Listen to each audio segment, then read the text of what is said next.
How are you guys doing? I know, I'm the worst. What can I say? I'm actually stalling to drink some water because I'm thirsty and my throat already hurts from that game. So, how are you guys doing tonight? Let's go. Okay, question for you guys. As usual, I feel like I always open with a question, which makes it easy because you guys answer those. Have you ever felt peace in a situation where you shouldn't? Like, raise your hand if you have. Like, there is a really hard situation where everything was going wrong, and you were, like, feeling so normal about it, like the normalist, whatever that means. Yeah?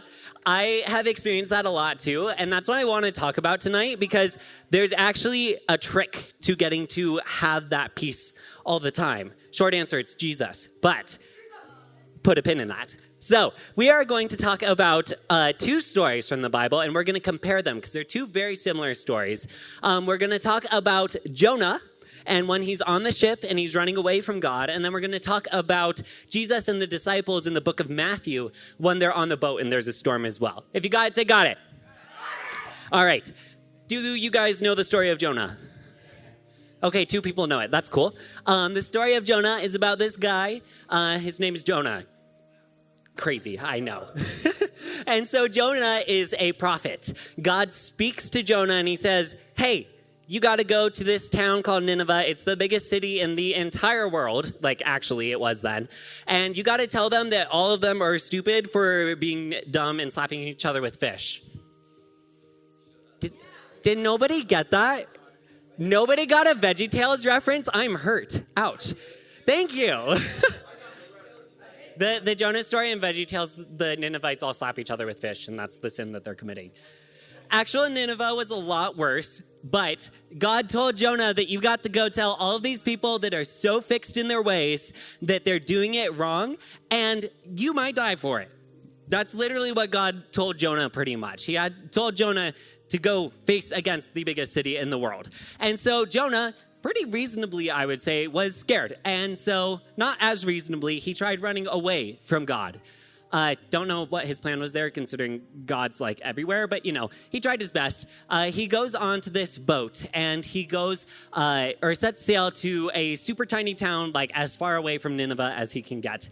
And on the way there, God sends a storm to kind of teach Jonah a lesson. And so, that's where we're going to pick up here. There's this giant storm. Jonah's on this boat with a crew of other people. They're strangers. He doesn't know them. And there's this giant storm that comes sweeping over the sea. We're going to start in Jonah chapter 1, verses 5 through 6, and focus on the crew on this. I know Jonah's kind of the main character of this book, but we're going to talk about the crew a little bit more than Jonah. So anyways, all the sailors were afraid, and each cried out to his own God. These were pagans. They didn't believe in our God, the one true God. And they threw the cargo into the sea to try and lighten the ship. But Jonah had gone below deck, where he lay down and fell into a deep sleep. The captain went up to him and said, how can you sleep? Get up and call your God. Maybe he will take notice of us so we do not perish. So Jonah's just like, sleeping down in the bottom of the ship. How do you think the crew felt in that moment? What do you guys think? Aggravated? Bewildered? Ignored? How would you feel being in the middle of a life-threatening storm where you're about to die? Scared? Terrified? Yeah. I think that the biggest thing I would have been feeling there, and it does actually say this in that first verse 5, they were terrified. They were afraid of this storm, which I would be too, because they thought they were going to die. They were making their last cries for help at this time. In the middle of the danger, though, what did they do? They went to a person. They went to Jonah and they said, hey, Jonah, help us. We don't know what to do. And so we're going to keep talking on that, but we're going to skip ahead a little bit. I'm going to fill in the blanks. The sailors all cast lots because that was a way that they would hear the gods speak. They would literally roll dice or something like that. It was just chance to try and figure out who it was that was the reason why the storm was happening. And the lots fell on Jonah. And so this could have just been chance. It could have been God who intervened and made the dice roll that way. We don't know. But they're like, yo, Jonah, what's the deal? Are you the one that's causing this? And Jonah says in verses 9 through 10, I am a Hebrew and I worship the Lord, the God of heaven, who made the sea and the dry land. This terrified them, the crew, and they asked, what have you done? They knew he was running away from the Lord because he had already told them so. And so what's interesting about this is Jonah here, he's saying, I'm a Hebrew and I worship the one true God. And in this situation with this storm, the other crew members absolutely believe Jonah. And so they're all terrified now. Not only is there this crazy storm, there's this crazy storm that's sent by a God to destroy this guy, and we're trying to help him. And so for the crew's sake, did counting on Jonah help them? Did it help them? No. Like, the crew's like, hey, Jonah, you got to help us. And Jonah's like, I don't know. I just worship a guy, Well, I worship God, not just a guy, but you know what I mean. So no, the believing in Jonah didn't help them. And so the point that I want to make there is, as people, we can't just fix people's problems. If you have a friend who's going through something hard, you absolutely should be there with them through that, but you can't just fix it. That's not something we're capable of doing as humans, right? Does that make sense? And so relying exclusively on other people often results in disappointment or the situation getting worse. But the story continues. So now they're like, yo, Jonah, we know that you're the reason this is happening. We're kind of going to try and do you a favor. And so the crew still tries to row to shore, and they try real hard to save Jonah, but they're still not able to do it. The situation gets worse. The storm's getting worse. And so eventually they're like, we just got to throw you off, Jonah. So hopefully the waters will still. And so verses 15 and 16 say this. Then they took Jonah and threw him overboard, and the raging sea grew calm. At this, the men greatly feared the Lord, and they offered a sacrifice to the Lord and made vows to him. And so for the crew's sake, since we're looking at the crew and not Jonah here, did things turn out okay? Yeah, it wasn't ideal. It was terrifying. They almost died. For all they know, Jonah is dead. They had to throw this guy overboard. But they're alive. That's something, right? They made it through this storm. But what's so significant here is that God got glory in the end from the situation. Even though the situation wasn't perfect, even though the situation honestly really, really sucked for the crew members, God still got glory from that. And so I'm going to get ahead of myself. So that's the story in Jonah. Put that in your back pocket, put another pin in it, all of the pins in it. And then we're going to go to Matthew now. And we're going to read the parallel story to this in Matthew. Do you guys know the story of the in Matthew where Jesus calms the waves and the wind? Cool, 2 of you do. Awesome. For the rest of you, we're going to read it. So that works out okay. In Matthew chapter 8, we're going to start at verse 24. We'll read 24 and 25 first. Suddenly, a furious storm came up onto the lake, so that the waves swept over the boat. Jesus was sleeping. Me. It's probably what Jesus sounded like. I don't know. But anyways, the disciples went and woke him, saying, Lord, save us! We're going to drown! Jesus is like, all right, first things first. But before we get to what Jesus responds with, how would you describe the disciples here? We described the crew members. How would you describe the disciples here? Terrified? Scared? Frustrated? Not trusting. Yeah, that's great as well. In the middle of the danger, though, what did they not do?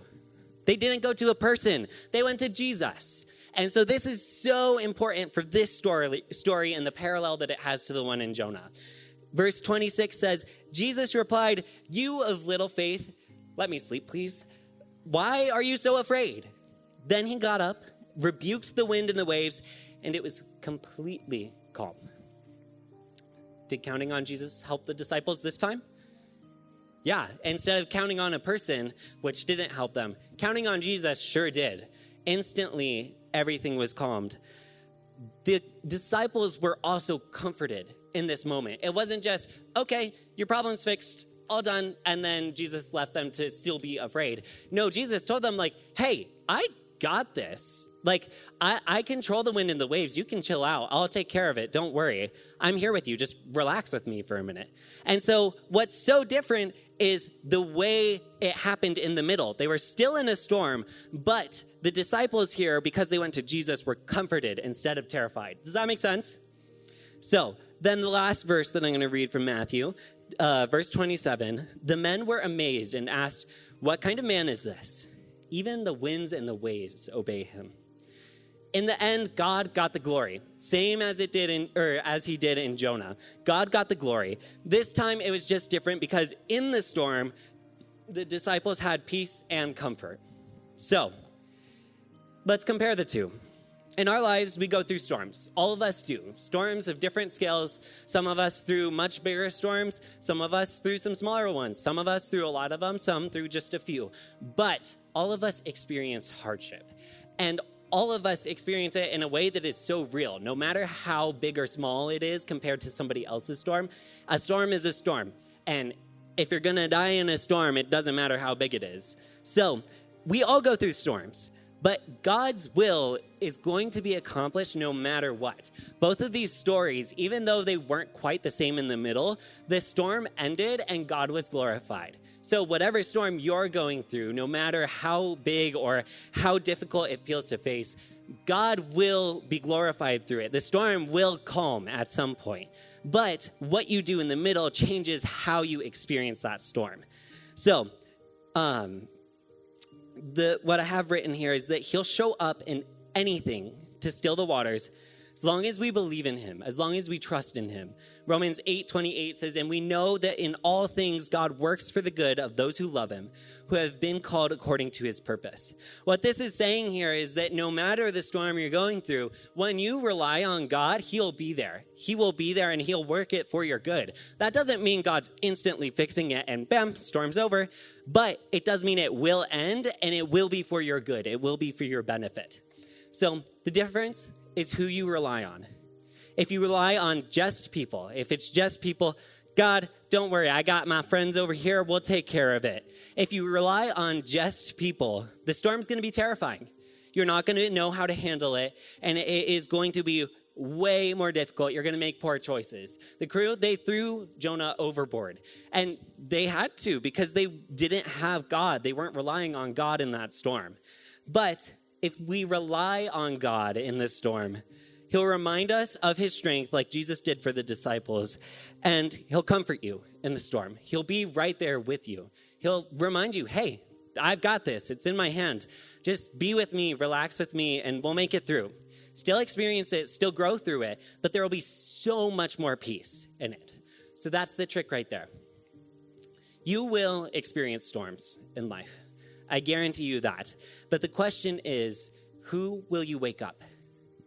Is it going to be Jonah? Is it going to be just a person? Is it going to be Jesus? Are you going to go to a person and say, hey, I really need your help? Or are you going to go to Jesus and say, hey, I really need your help? Because people are great, but people can't do all of it. You've got to have Jesus with you. In the same way, you also have to have other people with you. The disciples and the crew were several people. It wasn't just one person in that moment. But who are you going to go wake up? Is it going to be Jesus or is it going to be Jonah? So that's what I have for you guys tonight. Let's break it down in a little bit of prayer. Lord, thank you for this great day that you've blessed us with, for keeping us healthy and safe, and for letting us be able to be here and spend time and learn about you.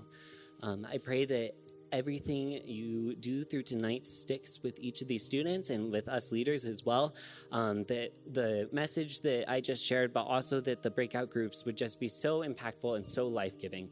I pray that we would just understand and be able to rely on your strength and your grace and your mercy through every storm, and know that you are our first and our best refuge. Thank you for all that you do, and in your name we pray, Lord. Amen.